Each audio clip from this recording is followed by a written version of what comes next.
They're trying to put us into famine because pandemic, famine, and war, they go together like the triangle of death. What do you advise people do to get ready for it? It's not going to be easy, and especially if you live in a major city. People go to cannibalism within 2 weeks. They're going to be coming into your house. When the crickets come out, it's time to do X. Great advice just for everybody today. I want to dive into some of the stuff you've been talking about, a famine coming and setting the stage.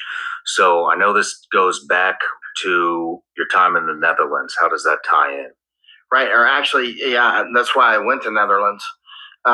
Now, in 2020, that was the first time I started warning about potential famine because I could see conditions were starting to be set for that, right? And it's all about conditions. You noticed this in 2020? Oh, yeah. I was publishing it like almost daily back then. Get ready for it. Get ready for famine because it's clearly it's a long flash to bang. And so I've been studying it quite a lot. I read a couple dozen books on it now and on famine. I read more than 60 on pandemic, but I'd read about 40 before the pandemic because pandemic, famine, and war, they go together. They're triangle. So you see patterns. And if you get a big war, you always get famine and you always get pandemic. If you get a big one. If you get a big pandemic, a very serious one, you'll always get famine and war, right? They just go together like the triangle of death. So I was talking about this in this interview, and a reader, she called up, she was kind, and she's like, you talk about this as if you made it up. And I said, I did. She said, no, it's in the Bible, the 4 horsemen, right? I was like, yeah, you're right. I literally have plagiarized the Bible. Like, if you're going to plagiarize, I guess go big. But they knew it 2,000 years ago. So all these patterns, nothing's changed. I've started to look at the Bible as like a survival manual. You know what I mean? Me both. I mean, seriously, it's like it's all there. Nothing's new under the sun, right? I mean, like, a lot of the stuff that's happening today, yep, is talked about in the Bible. It's just back then. It's there, you know. All right, Shalom. I want to give all praises to Yahweh, Ba'ashem Yahushai, Ba'ashem Makakadash. Double honors to the apostles and elders of the great millstone. Salutation to all the brothers and the few sisters out there. Unto the like foreigners. For the seed of Abraham, Isaac, and Jacob. Shalom in the Hebrew, which means peace. As you can clearly see, as these two individual men are discussing about, this is a video that the bishop has sent, how to survive the first 14 days of a global famine. And I didn't get to watch the whole thing. It's just that one particular part. That one particular part is he gave respect to the scriptures. All right. Now, when you break down the word respect, it means back, spec, to look. So to look back. And he's giving it the credence of what the scriptures have been saying is going to happen. Is happening. All right. And he's right. This is a survival book. This is a book of survival. All right. This is a book wherein you must follow the instructions very carefully. But this Bible is not given, although it's public, although it's given to the masses of people, but it's only really meant for a handful of people to follow the instructions to a T and to survive that which is about to come. And what's about to come is all hell on earth. All right, brought to you by the writer, the source material of the scriptures, which is the spirit of Yahushai. Yahushai is the source material.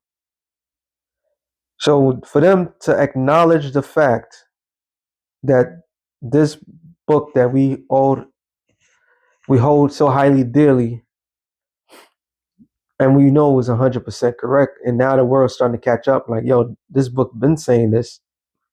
It shows you the time is now. All right. It's like a great movie, The Book of Eli, and he had the scriptures in him when everybody else didn't know. That's why the main character, what's it called, protagonist, was coming against him, or it was antagonist. I can't remember. I don't know how they break it down. The main villain of the film was seeking the book. And when he finally got his hand in the book, he couldn't read the book because they said, in order to read the book, you have to be blind. But in reality, everybody that can't read the book is blind. All right. This book is not given, once again, this book is not given to the average person. All right. It was given to a few selective individuals. Matter of fact, I'll go there first. On earth. All right. What I'm gonna go to is 2nd Ezra 14. I start at 45 or 46. I think it's 45. It said, yep, 45. It says, and it came to pass when the 40 days was filled, that the highest spake, saying, the first that thou has written publish openly, that the worthy and the unworthy may read it. So when you go into this, Ezra is getting all sorts of revelations. And the Lord, he begged, they had to rewrite the scriptures because when the Babylonians came in, they tore down everything. So he had to rewrite everything and what the Lord told him to do. So it's for the worthy who are the elect and the unworthy, which is the non-elect, but keep the 70 last, that thou mayest deliver them only to such be as wise among the people, which is the elect. All right. So the worthy is all of Israel, but 2/3 of the nation of Israel were not worthy. And the other nations, they're not worthy, period, because the book was never given unto them from the beginning. Okay, that covenant didn't cover them. So they read the scriptures, they can't break it down because it wasn't given to them. The Lord didn't take any other nation and gave them that covenant. That covenant, which is a contract, that deal, whatever you want to call it, was between the Most High, the Heavenly Father, and His people, and the witnesses of that. It's like any other, I would say, a business deal. When you do a contract, you need an eyewitness, and the whole entire heavens. Matter of fact, as I'm speaking, I'll come back to this real quick. Deuteronomy 33:1. It says, and this is the blessing wherewith Moses, the man of the Most High, blessed the children of Israel before his death. Matter of fact, actually, yeah. It said, and he said, Yahweh came from Sinai and rose up from Seir unto them. He shineth forth from Mount Paran, and he came with 10,000s of his saints. From his right hand went a fiery law for them. Yeah, he loved the people, and all his saints are in thy hand, and they sat down at thy feet. Everyone shall receive of thy words. So the 10,000s of saints that was spoken of was the angels. All right, that fiery law was the scriptures. Deuteronomy 32:1. Give ear, O ye heavens, and I will speak, and hear, O earth, the words of my mouth. My doctrine shall drop as a rain, my speech shall distill as a dew, as a small rain upon the tender herb, which when the truth came out, the 100% truth came out, it was like a raindrop, and it brought many people back to life. All right. If you ever study botany, there's some certain plants react. If you leave them dry for a long period of time, they have this slump, and then you just add a little bit of water, and that plant that was everything. Well, that's what's happening. All right. And as the showers upon the grass, because I will publish the name of Yahweh, ascribe his ye greatness unto our power. Psalms 147:19. It says, He hath showed his word unto Jacob, his statutes and his judgment unto Israel. He have not dealt so with any nation. And as for his judgments, they have not known them, because I would say, praise ye the Lord. Why they have not known them? Because the Lord wasn't dealing with them. In order to know the Lord must know you from the beginning. So only the worthy, only the elect is going to understand this book. Going back to this real quick, and it says, 2 Ezra 14 and 46 again. But keep the 70 last, that they mayest deliver them only to such as be wise among the people. For in them is the spring of understanding, the fountain of wisdom, and the stream of knowledge. And I did so. So this is not meant for the common folk, but the Lord purposely allowed this word to go out there in the four corners of the earth to condemn the world. And what people are going to realize, they were stuck on love, but they're going to realize that, let me read this real quick. Ezekiel 2 and 10. It says, matter of fact, 10.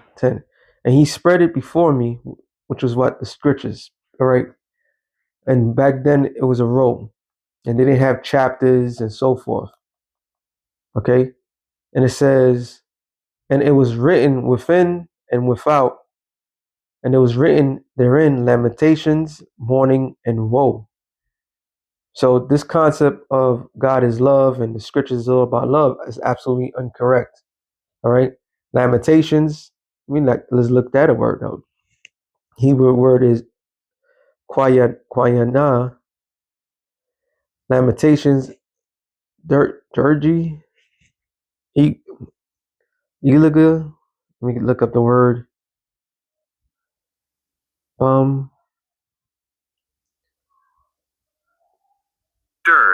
Dirge. A dirge is a slow, mournful song or piece of music often performed at a funeral. Oh my goodness. To express grief. You see that? So this book is a slow, mournful song, all right, or piece of music often to perform at a funeral to express grief. So that's lamentations of what? Of this current world.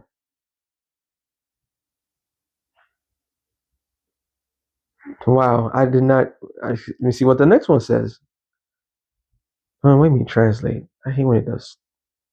Just give me no. Let me just look it up. Down, boom. Exciting. Elegy, a mournful, melancholy, or plaintiveful poem. Right. Psalms. Right. Especially one lamenting the dead. Who's the dead?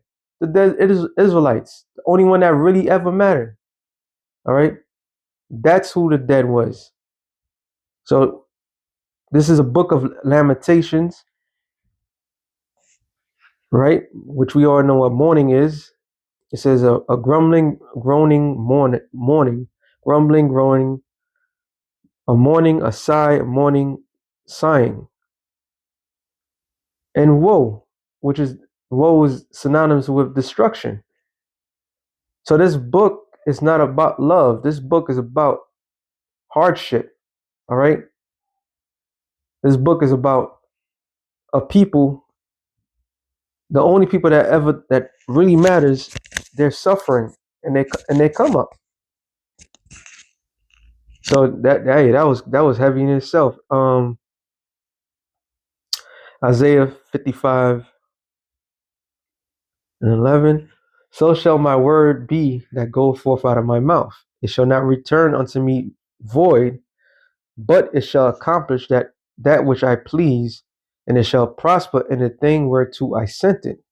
So every single thing that's in the scriptures is coming to fruition. And those two individuals was discussing about famine. All right. He did a little study and he said people have 14 days, and not to deal in the sense of they have 14 days before they lose it. No, he said 14 days before people even think about eating other people. All right. So the Lord Ben said these things was going to happen. Famine is a great form of punishment. Okay. Hey, like the scripture says, let me get this real quick. In the book of Lamentation, Lamentation 4:9, it says, "They that be slain with the sword are better than they that be slain with hunger, but these pine away stricken through from want of the fruits of the field." So there's going to be a lot of people out there going to be starving to death. Now, according to what they're saying, the government is going to be turning back on. Even though the government does turn back on, there's a great what's the word I'm looking for? There's still a greater chance that famine still will come, especially how this man. Oh, that's what I'm supposed to do. Oh, Salakia, hold on, I'll be right back. And I was gonna do a separate video with this one, but I might as well just do it since I'm in the subject. And check this out. I explained it in detail, and then the Supreme Court goes, nah, and they don't even fucking explain themselves. We're witnessing a coup. This is a fucking coup in this country. So at the same time, Trump is saying, oh, I'm just not going to pay out on the food stamp benefits for 42 million Americans. They can go hungry. 18 million kids starve. I don't care. Look at what's going on at Mar-a-Lago. Ready? Watch this. I'm going to mute it because you got music. But what we're looking at for everybody listening to this show podcast style, it is, you see shrimp, you see all these different seafoods out there. It's a big old seafood platter. There was a big ice block that says CPAC on it. I'll play it one more time. And then you're going to see after this fucking bread lines forming in this country. Watch. So there's the seafood platter. Everybody's got the most expensive food, the nicest food. You can sort of see the CPAC ice block there too. In reality, that's not food. That's just disgusting. Shrimp is disgusting. Crab is disgusting. So, but this is what's going on. And by the way, they were also watching synchronized swimming at Mar-a-Lago. Here's the fucking bread lines forming. This is they're hanging out in the rain there. Just disgusting. Now remember, at the same time that Donald Trump cut off the food stamp money, he also cut off 94 million pounds of food aid that was supposed to go to the food banks. So there you go. So you have a man-made famine that's in play, that's taking place right now. And this man-made famine is coming from, which he made mention of it, and I'm gonna go into it. Revelation. I could start at 1. 1 is, well, you know what? I'm gonna break it down. Revelation 6:1. It says, "And I saw when the Lamb opened one of the seals, and I heard as it were the noise of the thunder, one of the 4 beasts saying, Come and see. And I saw, behold, a white horse, and he that sat on him had a bow, and a crown was given unto him, and he went forth conquering and to conquer," which is speaking about the Lord. See, they'll have you believe this is the Antichrist and this, that, oh, these are 4 horsemen of the apocalypse, but they can't prove it. Now, what scripture backs this up, which is very important? Revelation 19:10. And it says, and I fell at his feet to worship him, and he said unto me, this is John talking to an angel, right? And the angels, he seen the angel, he was beautified by the angel, he was going to worship him, and this is what the angel said. And it says, "See that do it not. I am thy fellow servant of thy brethren." So that means that angel obviously is an Israelite. Okay? And it says, "That have the testimony of Yahushua Mashiach. For the testimony of Yahushua is the spirit of prophecy." This is the great survival book, right? This is what they said. So this book is about prophecy, saying things before. So this is the spirit of Yahushai. And I saw heaven opened, and behold, a white horse, and he that sat upon him was called Faithful and True, and in righteousness he doeth judge and make war. So that's Yahushai coming. All right. So that's the precept to that.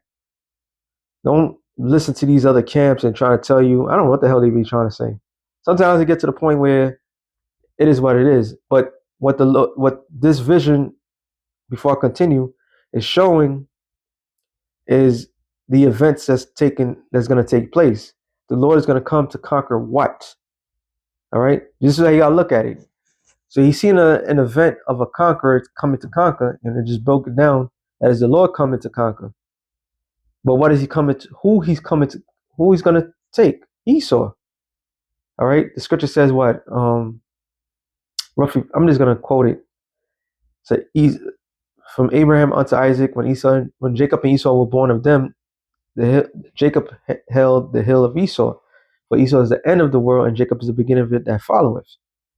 So Esau is a current ruler that's bringing this, which I'm going to go into. It says, and there went out, and when he had, verse 3, when he had opened the second seal, I heard the second beast say, come and see. And then went out another horse that was red, and power was given unto him. That power came from whom? Isaac. Isaac gave Esau a blessing. All right. When Esau begged his father for a blessing, right? What did Esau said to his father? No, what did Isaac say to his father? He said, I can't take that back. I made him lord over his brethren. So it wasn't a thing where Isaac could take that blessing back. It was given. So in return, Isaac gave Esau a blessing. And right now we are in Esau's blessing. Okay? Keep this in mind. It says, and power was given unto him that sat thereon to take peace from the earth, and that they should kill one another, and there was given unto him a great sword. So to take away peace, that means what's the opposite of peace? War. Consistent war. This man, since he came out 1492, he has brought nothing but turmoil, hatred, war all over the planet Earth. All right? These are people of war, and not in a good way. And that great sword is the ICBM nuclear missile. It says, and when he had opened the third seal, I heard the third beast say, come and see. And I beheld, and lo, a black horse. And he that sat on him had a pair of balance in his hand. So the balance is what? Represents it is famine. And what's ironically funny about all this that's happened, which is in the very next verse, is this famine that's taking place is a man-made famine.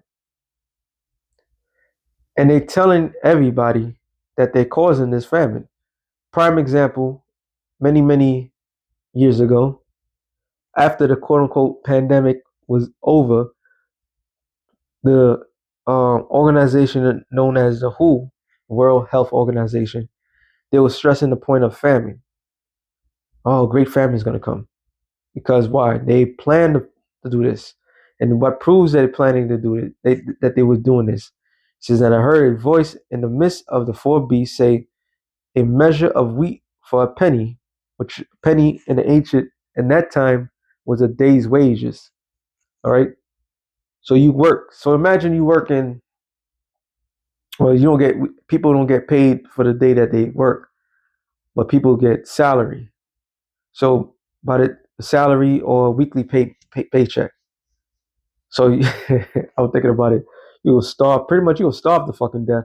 Wait till you get paid so you get just to get money to eat. But it's very unequal. So now we have a thing what they call inflation.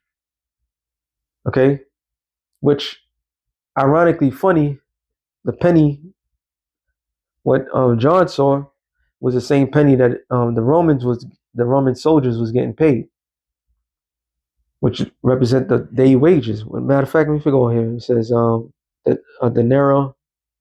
denarius, contact 10, a Roman silver coin in New Testament time, and it took its name from being equal to 10 asses, and a number after 217 BC, increased to 16 about 3.898 grams, or 0.1375 ounces.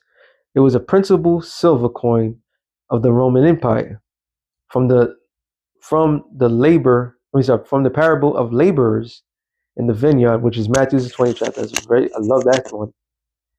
It it would seem that the denarius was then the ordinary pay for a day's wages, because you're supposed to get paid. You're not supposed to get paid every week. You're supposed to get paid from the day that you work. All right. So when John saw this, he's saying that basically he saw the term that we call inflation. All right, hyperinflation, because you take we say a measure for wheat for a penny, and 3 measures of barley for a penny. And what barley you could make bread. So you have all these things, and what he saw famine. All right, and what John really saw was famine in the sense of a man-made famine. Okay, because there's still access to food, but is the powers that be is causing that famine, and it's clear as day what's happening. So when the man said that this book is this basically a survival instruction book, he was not lying. All right, it was been seen that this was going to happen, but the Lord uses that to punish people. All right, matter of fact, Sirach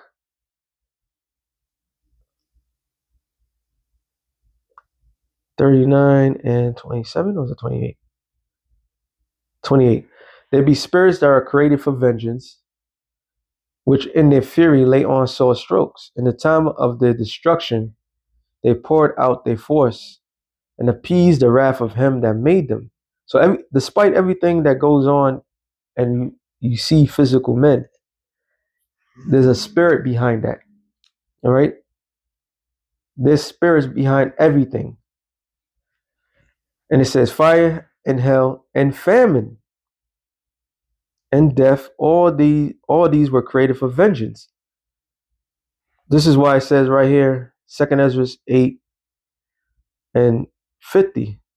It said, for many great miseries shall be done unto them that in the latter time, I'm sorry, for many great miseries shall be done to them that in the latter time shall dwell in the world, because they have walked in great pride. So this is why the scripture says what it says. This is the time of vengeance on the people. So the Lord is using Esau to inflict this pain and suffering to the masses. All right. The Lord has been using Esau for a long period of time to get what he wants. And the ordinary people are going to suffer for that. This is why we should always go into it. Isaiah 9 and 19, was it 2020? And he shall snatch on the right hand and be hungry. He shall eat on the left hand, and they shall not be satisfied. They shall eat every man, the flesh of his own arm. So people are going to come eat themselves. They're going to eat other people, and they're conditioning the people to do that. All right, they're conditioning everyone to accept the fact of eating human flesh. Okay, this is why I get to finish it. Lamentations 4:9. It says, "They that be slain with the sword are better than they that be slain with hunger." Because because of this act right here, that shows that the Lord can't stand you. All right, the Lord can't stand you. So when this does take place, which I did read this already, I'm Slakia. When this takes place, and it will take place, the only people that's going to be protected from that time is the main people, is the elect of the nation of Israel. Second Ezra 16. Where's I going with that one? 27. No. Wait.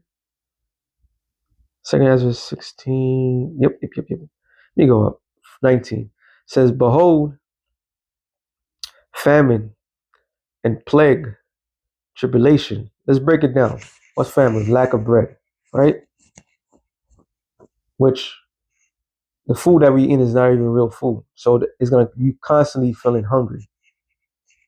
When you find the demon that's within, which is the parasites, which they give you if you eat the food that they give, which everybody's gonna eventually do, then it's gonna leave you more hungry. And then what happens?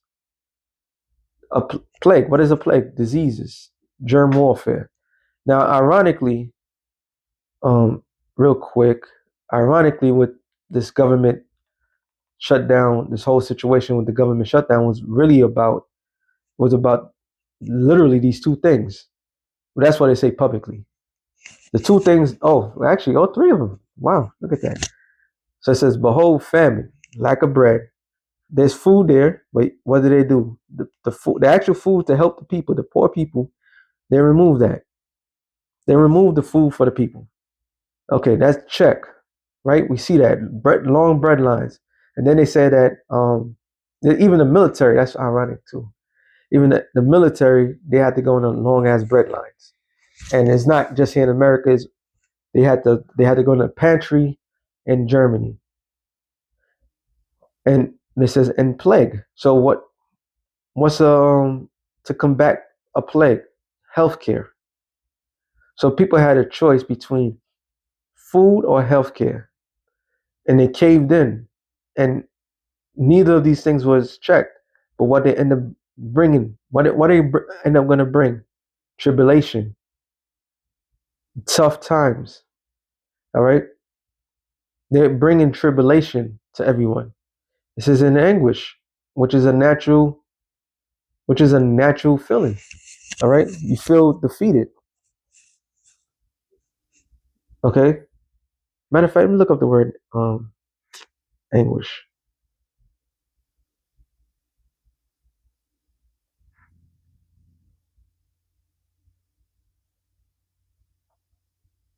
I'm sure you already know, but anguish. It's an extreme mental and physical suffering, pain and distress, which me and the brother who was breaking it down about the stress. This is why they've been pulling people apart. They was giving them hope, take away that hope. Giving them hope, take away that hope. It was constantly, they've been playing with people, playing with your emotions, often caused by grief, which is what? Sudden deaths of loved ones, okay? Which like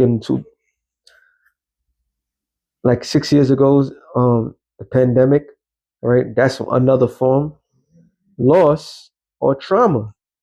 And this is all trauma based, okay? So people, we in that time. We're literally in that time. It says, but for all these things, they shall not turn from their wickedness, nor be always mindful of the scourges, which is they're being beat. They're not being mindful of why these things are happening. But why these things are happening? Because of pride, because of the wickedness that's been in this world. That's why these things are happening. It says, "Behold, victuals shall be so good cheap upon the earth," which there was a time that the food was free. I mean, not free, but a lot of things was cheap. It's no longer cheap. And it says that they shall think themselves to be in a good case, even then shall evils grow upon the earth, sword, famine, and great confusion. And this is where we at. This is where we at. For many of them that dwell upon the earth shall perish of famine, and the other that escape the hunger shall the sword destroy.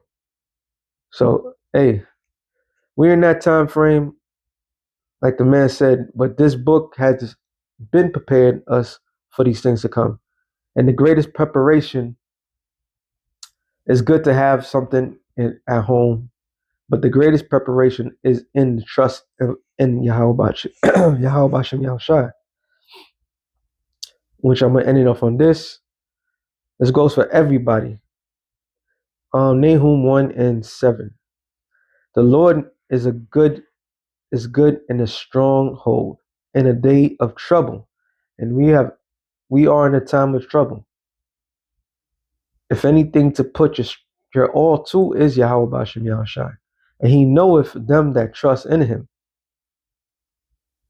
So more than ever, let the scorners laugh, let them make their fun, their games, all that crap.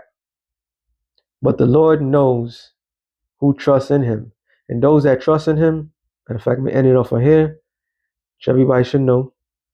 Isaiah 65 and about 14. I'm wrong.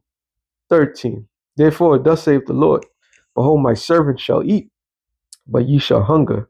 Behold, my servant shall drink, but ye shall be thirsty. Behold, my servant shall rejoice, but ye shall be ashamed. Behold, my servant shall sing of joy of heart, but ye shall cry for sorrow of heart, and shall howl for the vexation of spirit. The two contrasts. Those that trust in the Lord, those the elect of the nation of Israel, are going to eat, are going to be safe. The people, they're going to pine away. All right? They're going to pine away. So with that being said, shalom to the elect and the nation of Israel. Shalom.